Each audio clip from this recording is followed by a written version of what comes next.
Good morning, bonjour. Can you hear me in the back? Yes? Please be silent then. Great. Well, first of all, Prime Minister De Wever, beste Bart, congratulations to you and the entire team for hosting this first ever Brussels European Defence Exhibition. Theo, also to you and all the others being involved here, this is a huge event. I'm very excited to be here.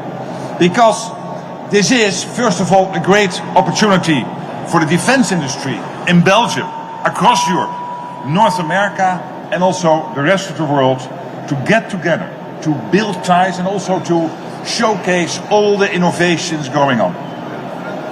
I'm also excited to see the capabilities and the technologies here at BEDEX and to meet the people behind them. Your work is essential. It is essential for our security, and of course that's why I'm here today, because this is my job. The world is more dangerous, so what we are doing at the moment all over Europe and in the United States and in Canada, we are prioritizing defense. NATO allies are committed to investing 5% of their GDP on defense by 2035, because this is about our security. But not only about our security. Through our security, this is about freedom and it is about our prosperity. Belgium is stepping up. And again, I want to thank Bart and Theo for their incredible leadership on this. With extra defense investment, we can buy the capabilities our militaries need to keep us safe. And there are so many men and women in uniform, and I also want to salute them for what they are doing in their jobs, day in, day out, keeping us safe. But of course, they can only do that if you, the defense industry, make this possible. Because the men and women in uniform need your output. So please make sure you produce what they need. And I can tell you, yes, we need a lot more capabilities. And that's why it is essential that industry, and this is on both sides of the Atlantic, not only in Europe. You have seen President Trump meeting with the big companies, the big defense industrial companies in the United States, also putting pressure on them to produce more, to innovate faster, to speed up. And the same is necessary in Europe and Canada, across the Atlantic. This is truly a transatlantic defense industrial base. And we all need to accelerate production. I can tell you, to those here from the defense industry, the demand is there. And now the supply needs to be there too. And that is, of course, largely in your hands.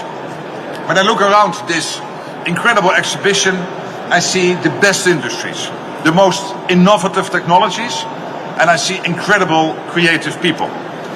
We are unmatched as NATO, unmatched as an alliance in our industrial strength and innovation power. And I'm absolutely confident that we can succeed together and we will succeed together. And to be clear, that's good for your businesses, it's good for our economies because it will add to the overall economic growth, the so-called defense dividend, and of course, first of all, it is good for our security, not only now, but also going forward, our security in the future. So again, congratulations, and I wish you every success, everybody here, at this incredible exhibition. Thank you, and we'll meet each other later today. Thanks.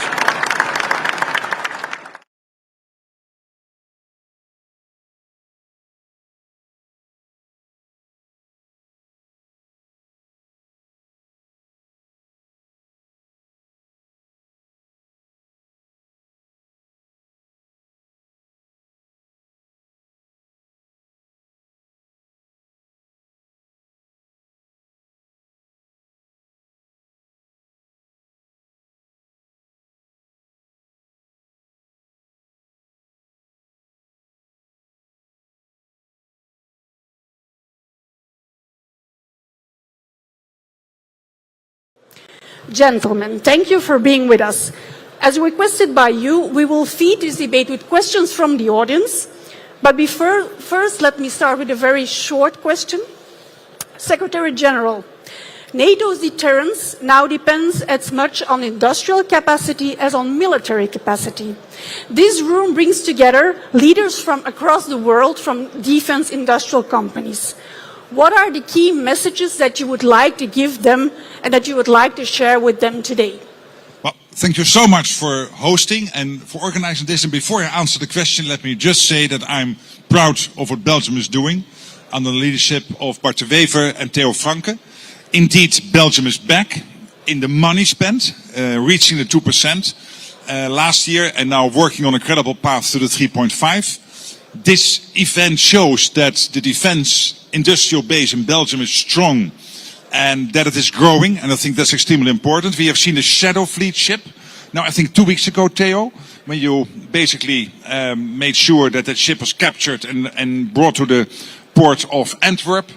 Zeebrugge, it's there, and I think that was an extremely important thing because the French started this debate. How as Europe can we do more when it comes to the shadow fleets, which is such an important source of income, and then Belgium really following that and now taking that leadership role is important. So yes, Belgium is back, taking a leadership role, and I think that's extremely important. To your question, what we need for the defense industry, please be ready. That means we need you to invest in your supply chain, invest in extra shifts, invest in extra factories. The demand is there. Tens, hundreds of billions of euros and dollars coming in extra. Started basically last year, and that will ramp up over the coming years. So for you as free market enterprises, there is a huge opportunity, so be ready. Secondly, work faster, because we need your output. You see how quickly we can go through our stockpiles. Look at the Middle East, look at Ukraine, and we have to replenish. We have to replenish with the latest innovation, the latest technologies at speed. And 3, work together.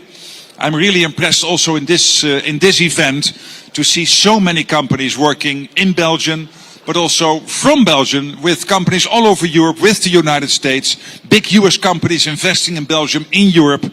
And I think it shows you that the transatlantic industrial base really underpins the alliance, and it is an integral part. You are an integral part of our deterrence and defense. Money is one thing. The men and women in uniform are crucial.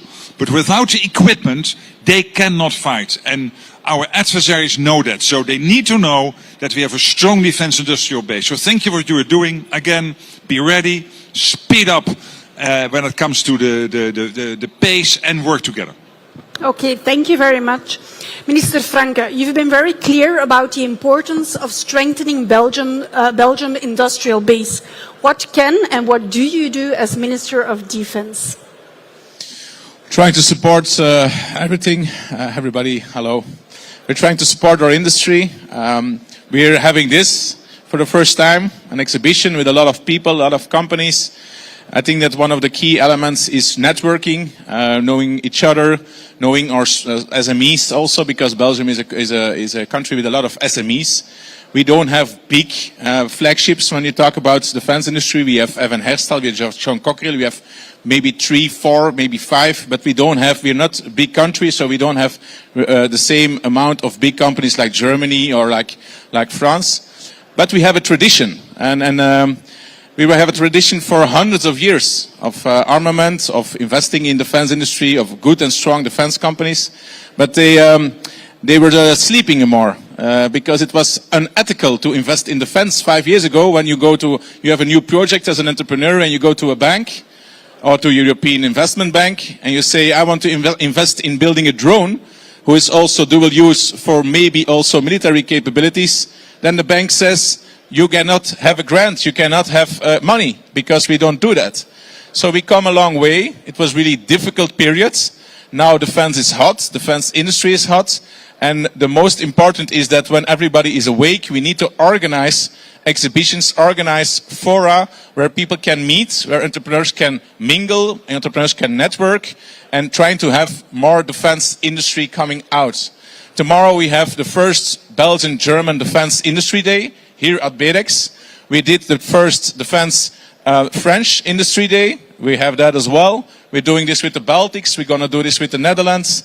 So it is very important that we need to know each other, to start knowing each other even more. And for the moment, we have 80 companies in Belgium in the defense industry. And in 5 years, I want to double it. We need 160, 200 companies in Belgium in 4 or 5 years in the defense industry. And that is a challenge, but we're working on it very well. Of course, we have more budget, so we can have more contracts. We're going really hard. I'm pushing really hard for economic return. I'm not the easiest client. For example, on the Camo project with the French, I demand and I said we need to have more economic return for Belgium. I'm doing the same for the American programs. We need more economic returns. We cannot just sign a contract and have all the jobs in France, have all the jobs in the States. We need jobs here. It's a lot of money. It's taxpayers' money. It's not my money. It's not the money of defense. It's the money of the taxpayers of Belgium. So we need also economic return. And that we can have by creating jobs in our defense industry. So we're working really hard, and this is a success. I was pretty nervous this morning, but Mark calmed me down, so I'm very happy now. So thank you. Okay, thank you.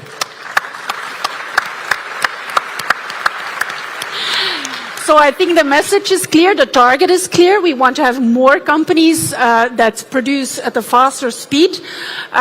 Maybe, and I'm looking at the timekeeper, we still have a couple of minutes. So if there are questions from the audience, please, but please keep your question short and make sure that your question ends with a question mark. Question, how does strategic autonomy link into a growing dependency on other powers, such as the US, for example? Well, I think it is about the interdependency. We all need each other. Look at the American President Trump. He was hosting the 5 big US companies last Friday, and they agreed to quadruple their production because he is really driving in the US that defense industrial base. But all these companies, and some of them are here, like Lockheed Martin, RTX, these companies working cross-Atlantic. We have in Turkey about 3,000 defense industrial companies who work across Europe and with the United States. We have Belgium, and Belgium has the convening power, like this meeting, this huge event, PEDEX. But also when it comes to its defense industrial base and its innovative power. So it's all transatlantic. So I think we have to be conscious of the fact, yes, when you invest in defense, it is important that there is also a return to your own economy. And I totally understand what Theo is driving there when he spends more. Hey, he also wants an impact on his own economy. That's only fair. But at the same time, let's not forget to keep 1 billion people safe. Putin and others have to know we have the men and women in uniform, we have the money, but we also have you with the defense industrial output, which surpasses what the Russians and others can produce. And that's crucial. So I think we all need each other. And there is so much money floating around. There is enough for the US, enough for Europe, for Canada, working together, leveraging each other, including having companies like Thales investing in the US, companies like RTX and Lockheed Martin being active in Europe, and so many other. These are only 3 examples, but there are tens, hundreds of those examples, how we work together. So thinking we can look at the US industrial base separate from the European, I think is old school. We really have to do it together. Interdependency, speed, and be ready. I think yes, I think that strategic autonomy is very important. That's key. But for me, it doesn't mean that we need to push out the Americans or the Canadians or the Turkish people or the people from Norway or UK. Yes, we need to do more with the European Union. We need to do more, and we need to step up on conventional defense. We need to spend more. We need to invest more. We have to be more. The efficiency has to really step up because we have too many companies. The prices are way too high. We're not efficient. Everybody's protecting their own industries, and that makes the price totally going crazy. So yes, we need more European defense integration. Yes, we need more European production. Yes, we need to buy the same equipment in Europe, all the same, then the prices go down. Of course, it's just very logical market, how the market works. So, but then again, Belgium is founding father of NATO. We are founding father of European Union. We have NATO institutions. We have the Czech-gen living here in Brussels. But we have European institutions as well. Mr. Kobilius is coming in a minute. So I think it's very important to invest in both. For me, it is not or NATO or European Union. No, we need to have NATO for the total defense of the North Atlantic region, really important because we're fighting for the same values. And it's not dependent on who is the president in the United States. We're fighting for the same values. Let me be very clear on that. And then we need to also step up in Europe so we can be more operational on strategic autonomy, with strategic autonomy for operations. I don't want always to call to Washington to help us out. I don't want that. And they don't want us to call all the time because they have a lot of other problems. So yes, when it's really messy, then we will call each other and help each other. But sometimes we don't have always to call to daddy to help us out. So I think that we need to step up, doing it ourselves. When it's possible, we're doing it ourselves. When it's getting totally out of hand, we always can call Washington, and we're doing this together to defend ourselves and to defend our values, our people. Okay, maybe one short question. Hi, thank you very much. My name is Olga Kirillova. I'm a journalist with Ukrainian Telegraph. I have a question that I'm really happy to see Ukrainian producers of weapons during this exhibition and conference. So we see that Ukraine is playing a more crucial role now, and even Ukrainian specialists are going to Middle East on the US request to help to counter drones. So my question is about Ukraine's role in the overall transatlantic security architect. How do you see it? Thank you. Yeah, I mean, it is a vital look indeed, because of this totally unprovoked war of aggression of Russia against your country. You had to defend yourself, and you are defending yourself, and I commend you for that, my respect.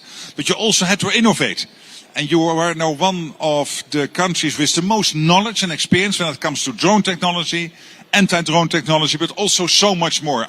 Every day I get reports of what you guys are doing in terms of innovation and what is now happening in the Middle East. The fact that President Zelensky said, I will send Ukrainian teams to the Middle East, to Gulf countries, to help them when it comes to drone technology and anti-drone technology, I think is testimony of that. And what we're also seeing is that European countries are investing in the defense industrial base in Ukraine. There is still an untapped potential of 10 to 15 billion. So a lot is being done, but still there is room for more. And of course, what you are doing, fighting the Russians and keeping your country safe, means indeed that you are on the forefront of innovation. So thank you for doing everything you're doing. And we have to make sure you stay strong in the fight. That means when it comes to interceptors for Russian missiles, when it comes to other key and crucial defense industrial gear, we have to support you. And the US plays a big role here, paid for by Canadians and Europeans. And we have also to keep that going. Yes, I think there were always believers in Ukraine, in the strength of Ukrainian people, and non-believers. Also within European Union.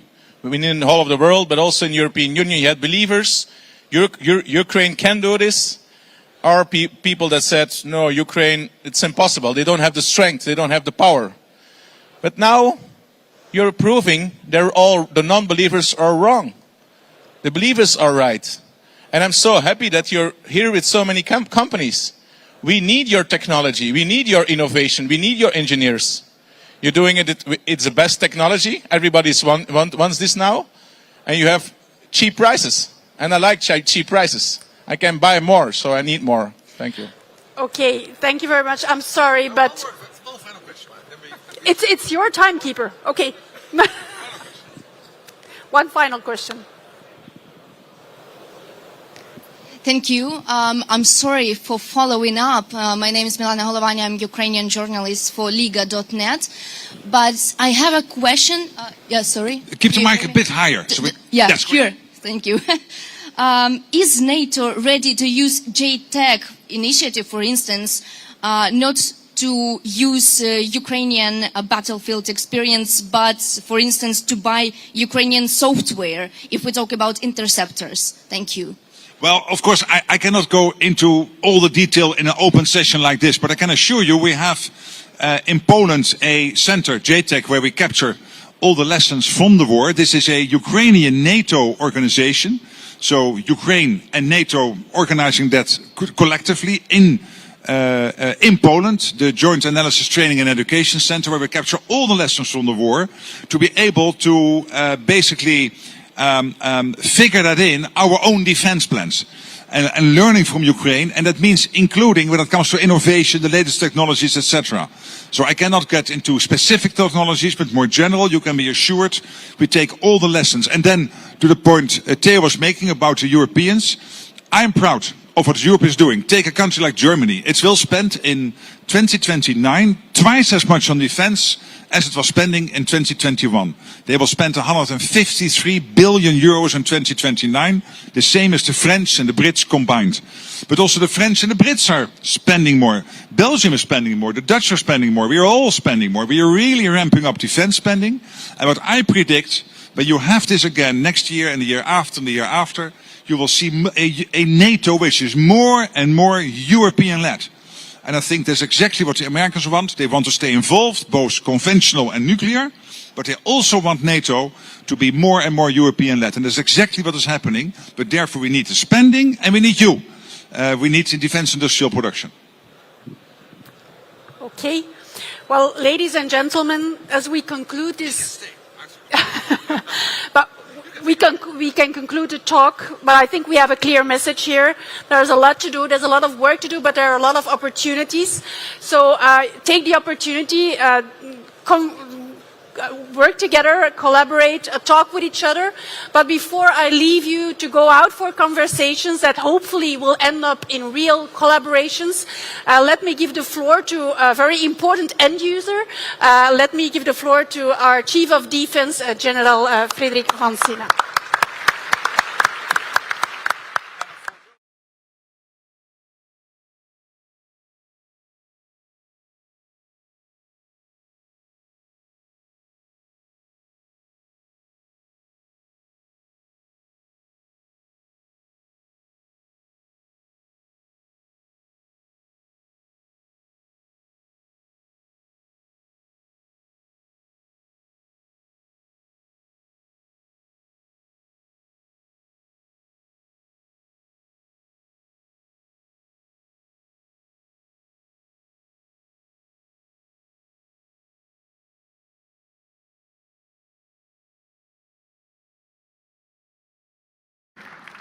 And first of all, let me acknowledge the presence of so many ambassadors. So Your Excellencies, Bill White and Matt Whitaker, my friends from the United States, but also so many others here.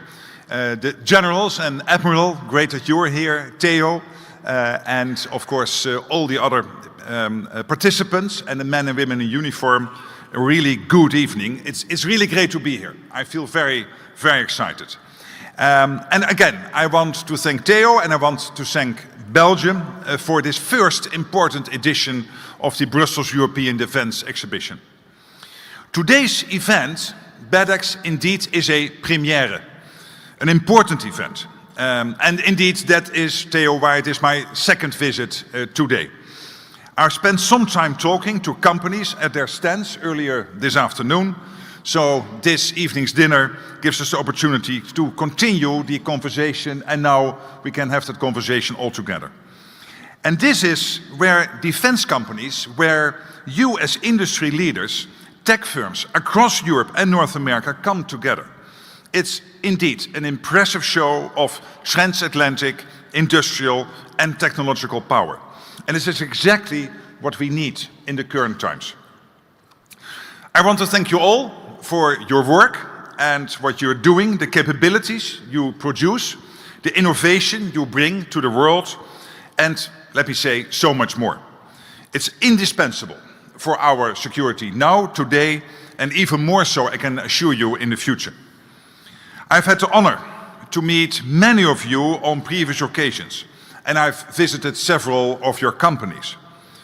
And I believe that maintaining a close dialogue with industry should be one of my top priorities, and I can assure it is one of my top priorities. So I'm really pleased to engage with you here tonight. There is simply no security without strong defense, and there is no strong defense without a strong industry and innovative tech companies. And that is you here in this room. You play a key role to protect our freedom, to protect our security in these dangerous times. And yes, I don't have to explain this to you. I'm preaching to the choir, but let's agree that we are indeed at this moment facing real and lasting dangers. And this is from the Arctic to the Black Sea. It is from outer space to the seabed. It is from missiles and drones to sophisticated cyber attacks. Russia's war against Ukraine is raging on. And now there is the campaign by Israel and the United States in the Middle East to take out the nuclear and the missile capability of Iran. And I think it is crucial that the world becomes safer through this. Our security environment is therefore turbulent, to say the very least. And that is why at NATO we are constantly boosting our deterrence and defense. Last year at the NATO summit in my hometown, The Hague, allies made, as you know, a historic commitment. And it was a substantial effort to invest 5%, I repeat, 5% of their GDP annually in defense and security by 2035. And they also agreed to indeed speed up what you are doing, the defense production and the innovation. And I'm glad to say that we are already making visible progress. We are delivering on these commitments. More money is allocated for defense. Europe and Canada are really stepping up. They are taking on a greater share of responsibility for their own security. And those allies, Canada and Europe, are now on a trajectory to equalize their defense spending with the United States. And I think that is only right and that is fair. Some allies like Denmark, Estonia, Latvia, Lithuania and Poland are already at or even above our investment goals. And they are doing this a decade ahead of schedule. Others are making great strides, like Germany, which is on track. Ambassador, you are sitting at that table. You are, as Germany, on track to double the investment in defense by 2029 from just a few years ago. You will be spending 153 billion euros on defense in 2029. That is more than the French and the British and the Brits combined. And also the French and the Brits are in the process of ramping up their defense spending. So all these countries are leading by example. And I know and I expect more allies to put forward concrete plans for increased investments, and they will do so, no doubt, and will make them do, if necessary, ahead of the next NATO summit in Ankara, which will take place in July this year. But of course, and this is my core message tonight, money doesn't keep us safe. Capabilities do. And that is where you come in, because you produce them. And here too we are making progress. That's the good news. We see factories reopening. We see new factories being built to ensure we deliver the right capabilities at the right time. So in that sense, you could argue we are starting to turn the tide, especially when it comes to ammunition production. So that's good. But hey, and this is the negative news, we are not yet there. We still need to do much more. Because producing more ammunition is of course one thing, but we also need to produce more of the other capabilities. And this includes armored vehicles, tanks, warships, aircraft, cyber and space capabilities, and of course air defense, air defense, air defense. That's an absolute priority. It reflects the current requirements. It reflects the current context. It reflects also, let's be honest, decades of underinvestment in defense. We need, and this is a crazy number, we need 400% increase, a 400% increase in air defense systems. But we are still far from reaching our target. And yet, we see every day in Ukraine and now in the Middle East that aerial threats pose a real and growing danger from advanced missiles to low-cost drones. And that's what we need to prepare for. And you, please, you need to be ready. There must be the capacity to expand our arsenals. So tonight, I want to ask you basically a few things.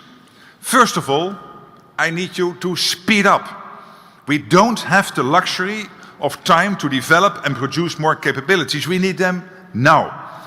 We need them to be ready tomorrow. Our adversaries and competitors are churning out military equipment around the clock. Look at Russia, which is at the moment basically spending 40% of its state budget on defense, and the whole industrial base in Russia is now producing for the war effort. So we need you to do this around the clock. To stay safe, we must outcompete, outproduce and outsmart not only Russia, but all our adversaries. There's simply no time to waste. Second, people. Please keep on building up your workforces. Look around you. Here at BEDX and in each and every one of your companies. People are the life and the blood of the defense industry. You know this. So to ramp up production, you will also need more people. But this is the fact. A young graduate starting his or her engineering training now will be ready to work in the defense industry only in 2030. So we need to ask ourselves this question.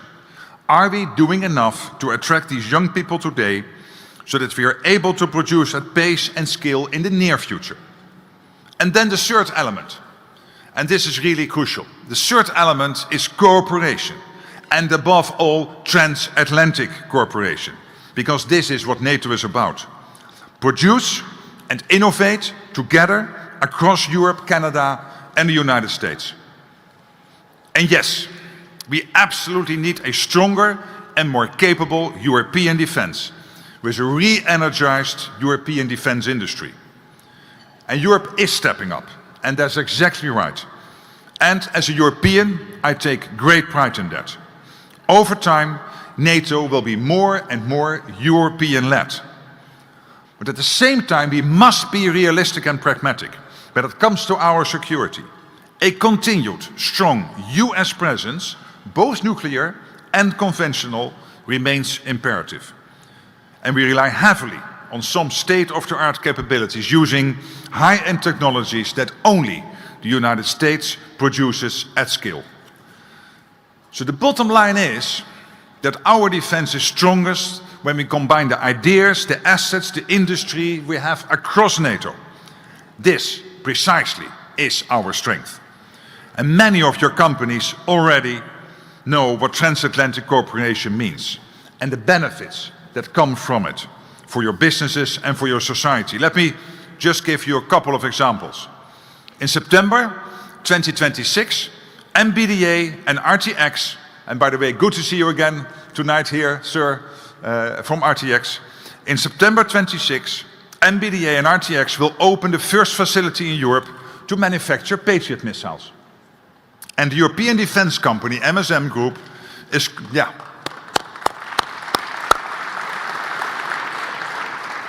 And the European company, MSM Group, is constructing a cutting-edge production facility for artillery ammunition in the United States in Iowa.